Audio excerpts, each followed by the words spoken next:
ভোলায় মহান বিজয় দিবস উপলক্ষে বাংলাদেশ জাতীয় পার্টির বিজেপি ভোলা জেলা শাখার পক্ষ থেকে বর্ণাঢ্য র্যালি অনুষ্ঠিত হয়।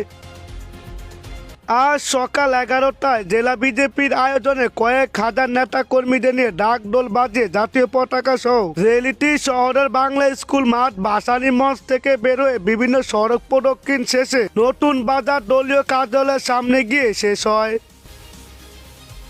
র্যালিটি নেতৃত্ব দেন জাতীয় পার্টির ভোলা জেলা শাখার সভাপতি আমিরুল ইসলাম রতন ও সাধারণ সম্পাদক মোতাসিন বিল্লাহ।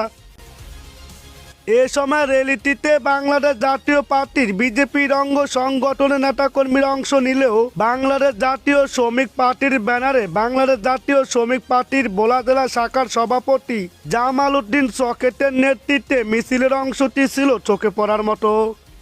আবুল রানা, ভোলা টাইমস।